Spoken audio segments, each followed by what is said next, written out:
Moi, j'étais à Réaloufa avant d'aller travailler chez la dame. Elle habitait à Aza. Donc, on est parti travailler chez la dame. On travaillait chez elle. Après, on est parti, on ne travaillait plus. Maintenant, la dame a rappelé ma soeur pour qu'elle puisse revenir travailler. Donc, elle m'a rappelé, nous on est parti retravailler chez elle. Elle faisait le restaurant. Le restaurant vendait la nourriture africaine. Donc, on travaillait chez elle. Puis, une fois, moi, avec ma soeur, on a eu les histoires. Maintenant qu'on a eu les histoires, on s'est bagarré. La dame dit, on s'est bagarré chez elle, on a sorti. Elle nous a mis dehors, c'était la nuit. Et minuit du soir, à minuit, elle nous a mis dehors, on s'est bagarré dehors. Après, on a emprunté un taxi, on est parti à Fedaous. Étant à Fedaous, la dame est venue avec 6 à 7 personnes, pardon, à Casa. On est parti à Fedaous. Vers les 1h du matin, elle est venue nous trouver, 1h du soir, pardon. Elle est venue nous trouver à Fedaous. Étant à Fedaous, elle est venue nous chercher pour partir avec nous. Maintenant, les jeunes Ivoiriens où on est parti se cacher, ils disent non, ils ne veulent pas. Donc la dame avec les 6 personnes, puis son mari, ça fait 7. Ils ont dormi dans la maison des jeunes Ivoiriens. Donc le matin, la nuit à 3h, m'a dit d'appeler, on a appelé nos parents, ils vont envoyer l'argent. 500 €, 500 €. Parce que son bailleur lui a dit non, qu'elle a qu'à libérer sa maison. Qu'elle n'a pas l'argent pour prendre une autre maison. Donc, on a pris 500 €, 500 € pour lui remettre. Donc, moi, j'ai appelé en Côte d'Ivoire, j'ai appelé mon grand frère. Mon grand frère, il m'a dit non, que le lendemain matin, ils vont envoyer l'argent. Environ 10 h, ils vont envoyer l'argent. Donc, elle a appelé son oncle. Donc, c'est le lendemain matin, nous deux, on a appelé. Moi, j'ai appelé mon grand frère. Mon grand frère a dit non, que ils vont envoyer 100 000 francs. Et puis, le jeudi, ils vont envoyer 200 000. Ça va faire environ, tout va faire 500 €. Parce que c'était lundi matin. Donc, l'autre aussi, elle a appelé son oncle. Donc, la dame, elle était impatiente. Elle dit non, qu'elle veut pas. Elle veut pas qu'elle va partir avec nous. Donc, nous, on demandait pardon. On s'est supplié. On s'est mis en genoux pour lui demander pardon avec des pleurs. La dame dit elle veut pas. Elle veut ses 500 €, 500 € chacun. Tu fais 1 000 €. Donc, elle est partie avec nous. Les jeunes Ivoiriens ont laissé qu'elle partait nous. Elle a dit non, qu'elle ne va rien nous faire. Donc, on est parti. Elle a emporté son taxi. Elle et son mari, avec le camarade de son mari, ils sont partis. Donc, la dame, les 3 jeunes, ils ont emporté le même taxi avec nous. On est parti à Ashfad, chez elle, chez la dame où on travaillait. Donc, étant là-bas, il y avait un 4e qui est venu. Donc, nous, on était assis. Ils disaient on va se déshabiller. Donc, nous, on n'a pas accepté ce qu'ils ont dit. Ils insistaient, ils ont pris les bâtons qu'on va se déshabiller en force. Donc, on s'est déshabillé, on était en sous-vêtements. Ils disent non, qu'on va se mettre tout nu. Donc, nous, on était assis. Ils sont venus nous tirer par les pieds. Donc, ils nous ont forcé à lever les dessous. Donc, on était nus, on était assis. Maintenant, ils nous ont tirés pour nous envoyer dans la chambre. Étant dans la chambre, c'est là-bas ils nous ont frappés. Ils nous ont frappés, ils nous ont mis nus, frappés, fumés, envoyés à nos parents pour dire nos parents qu'on envoyé 500 €, 500 €. Donc ils nous ont frappés de 11 h jusqu'à 15 h qu'ils nous ont libérés. Donc ils nous ont... Pardon? 11 h matin. 11 h matin. 11 h matin, ils nous ont frappés, nus. Ils nous ont fumés, ils ont envoyé à nos parents. Ils ont dit à nos parents, ils ont envoyé que c'est pris otage. Ils ont envoyé 500 €, 500 € que s'ils n'envoient pas, ils vont nous frapper, ils vont nous envoyer les épingles pour enlever les ongles. Donc il y a une dame qui s'appelle Maman Mimi avec Maman Cathy. Elles ont appelé les gens qu'elles connaissaient pour dire non, qu'ils ont frappé les 2 Ivoiriens. En ce moment, la dame, elle a bloqué mon passeport avec le passeport de l'autre.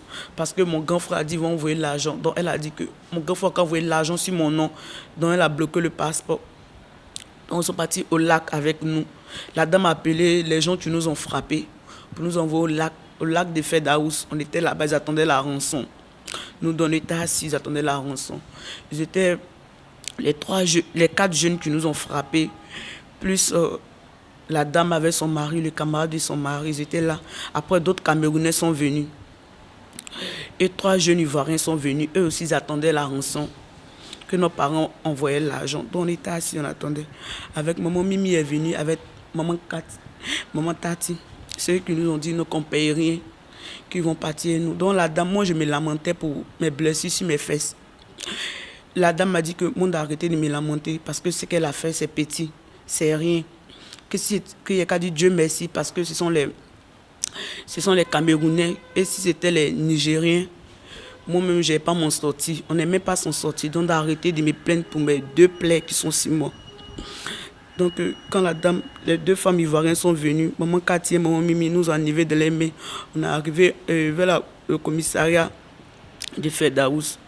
Donc, après, il y a des jeunes qui sont venus, les jeunes ivoiriens sont venus. On est parti à la police. Les policiers nous ont aidés. On est parti où la dame était cachée avec son mari, avec les jeunes qui nous ont frappés. Maintenant, les 2 jeunes, les autres ont réussi à fuir. Les 2 jeunes, la police les a attrapés. Maintenant, la femme, elle a fui, elle et son mari. Ils ont sauté du 1er étage. Ils sont partis. Donc, les policiers ont attrapé les 2 autres jeunes. Les autres ont eu à s'enfuir. Donc, étant la police, moi, elle en était dehors.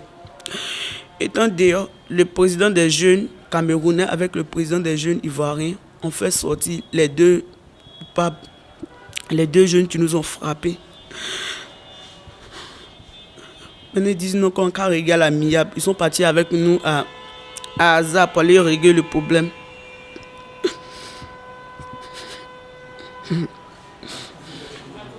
Quand on est arrivé à Aza, les 2 jeunes qu'ils avaient mis en prison, qu'ils avaient libérés, ils ont mis les jeunes au milieu pendant que tout le monde était assis. Ils ont dit aux jeunes d'enlever leurs habits, ils ont enlevé leurs habits. Nous, on s'est expliqué, ma soeur s'est expliquée, elle a commencé à pleurer. Ils ont dit, c'est que ici, ils vont nous soigner. On va essayer de régler ça à l'amiable. Lorsqu'on est sorti les Camerounais, on fait la bagarre avec nous au dehors là-bas encore. C'est comme ça, elle et moi, on est partis avec la maman Tati, avec maman Mimi, on est partis chez eux à la maison. Cette nuit, on ne pouvait même pas dormir parce que tout notre corps nous faisait mal. On ne pouvait même pas fermer les yeux. C'est comme ça que nous sommes partis à l'hôpital à 3 h du matin. Le docteur n'était pas là. Donc on est retourné chez maman Mimi. Et le matin, elle et moi, on a décidé de retourner au commissariat de Ferdaous pour aller porter plainte, toutes les 2. Lorsque nous sommes allés porter plainte, on a appelé les jeunes qui avaient frappé les bandits le lundi pour leur dire que nous, on est au commissariat de Ferdaous, on est venu porter la plainte. Ils nous ont dit pourquoi on allait porter la plainte, que le problème, on a dit qu'on allait régler à l'amiable. Nous, on leur a dit qu'on ne peut pas régler un problème comme ça à l'amiable parce que c'est nous, on a été déshabillés et frappés. Que ça peut être un problème qu'on doit régler à l'amiable. C'est comme ça, le policier allait avec nous chez la dame. Il allait dire à la dame qu'elle doit venir répondre à la police. Elle est venue à la police. Et c'est comme ça, nous tous, on est partis à la police de Assani par rapport à la plainte. Et après, ils nous ont libérés. Le lendemain, ils nous ont libérés, on est repartis à la maison. La communauté africaine au Maroc raconte toujours des difficultés parce que nous-mêmes, étant africains, nous sommes dangereux d'abord pour la nature parce que ça a été publié, c'est passé sur les réseaux sociaux, voilà pourquoi on en parle aujourd'hui. Ça pouvait rester inconnu. Ça a été balancé, ça a été vu par tout le monde entier. Donc aujourd'hui, si nous en sommes là, c'est parce que ça a été déjà d'abord sur les réseaux sociaux. Voilà pourquoi nous sommes là aujourd'hui. Parce qu'elles sont très malades. Avec tout ce qui est arrivé jusqu'à aujourd'hui, elles doivent normalement être à l'hôpital, être en train d'être soignées. Parce que dans la tête, ça ne va pas. Il y a l'autre qui a un truc crânien. On doit faire une radio de la tête aux pieds. Parce que même si les blessures ne sont pas visibles, elles sont internes. Il y a l'autre qui crache déjà le sang. Quand elle crache, il y a le sang. Elles peuvent en mourir. On peut en parler aujourd'hui et demain, ça n'existe plus. Si les 2 filles, s'il y a une qui mourrait, on touche du bois, mais ça pouvait arriver quand même.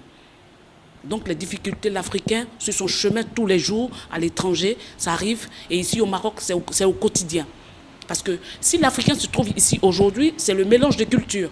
Parce que tout bon Marocain sait que l'Africain qui quitte chez lui, qui arrive ici, ça arrange la communauté marocaine, ça arrange aussi la communauté africaine. Voilà pourquoi nous sommes là. Et je suggère que on trouve quand même, on donne quand même un coup de main psychologique aux filles et matériel parce qu'elles en ont vraiment besoin. la situation au Maroc, pas parce que c'est pipi en tant que tel, parce que le bon Africain qui vient ici déjà, le bon Ivoirien qui vient, il vient pour les études, tout. Mais aujourd'hui, après les études, on se trouve aussi avec des immigrés. Donc, il y a beaucoup de choses qui viennent en ligne de compte. Parce qu'auparavant, ici, si tu n'es pas étudiant, tu n'es pas peut-être footballeur, tu ne peux pas avoir ta carte de séjour. Mais aujourd'hui, il faut faire 5 ans, que tu sois immigré, que tu sois étudiant, tout le monde a sa carte de séjour. Donc, du coup, les agressions, le Marocain, il agresse, mais l'Africain aussi, il agresse. L'Africain agresse plus que le Marocain. Donc, ce qui veut dire qu'on n'est même pas en sécurité. Ce n'est pas entre Africains Marocains, c'est entre une Ivoirienne et une Camerounaise. Généralement, oui. Les conflits, généralement, c'est entre Africains et Africains. Généralement. Tous les cas que j'ai traités jusqu'à aujourd'hui, c'est entre Africains et Africains. Le comportement du peuple marocain, je leur tire déjà le chapeau parce que la première famille qui m'accueille ici déjà sont des Marocains, que je salue de passage, parce que les Marocains, vraiment, quand il est bon, il est bon. Voilà. جامع عبد العالي رئيس جمعية الحوض الإفريقي للتنمية والتعاون كتهتم بالشؤون ديال المهاجرين هنا بالمغرب بصفة عامة. فأول حاجة بعدا كنطلبوا هو مساعدة ديال هاد جوج البنات، لأن هاد الحالة اللي كنشوفوا فهي حالة متعممة، ماشي حالة ديال هاد اللحظة فقط. فهاد الحالة اللي كنشوفوا هي منتشرة ما بين لي سوب صحاريان لي سوب صحاريان، يعني الناس جنوب الصحراء اللي موجودين عندنا في المغرب. فاول حاجه بعدا كنطلبوا هو المساعده ديال هاد الناس بالنسبه للطبيب، لان الحاله ديالهم متضرره، خاصهم يخرجوا من هاد المشكل بشي شكمو، لان ما داز عليهم ماشي شي حاجه سهل. فهاد الناس من 11 ديال النهار هما كياكلوا العصا، من 11 ديال النهار حتى 5 ديال العشيه وهما عريانين وهم محتجزين، وناس اللي شادينهم هما من دوله الكاميرون. فهذا المشكل هذا يعني ماشي مشكل سهل بالنسبه لهاد البنات. ثاني حاجه هما بحد هاد الناس هادو اللي هما هربانين، هاد المجرمين 3 اللي هما هربانين، فهادو كيشكلوا خطر عليهم. يعني خاص الحمايه بعدا ديالهم هما الاولى باش نحميهم من هاد الناس، لان دابا كيخرجوا خاصهم الناس اللي غيخرجوا معاهم ما يقدروش يخرجوا بوحدهم، ما يقدروش يمشيو يخدموا، ما يقدروا يديروا والو. فالعنف دابا اللي رجع هو العنف المضاد ما بين الجاليه ديال لي سوب صحاريان هنا في المغرب.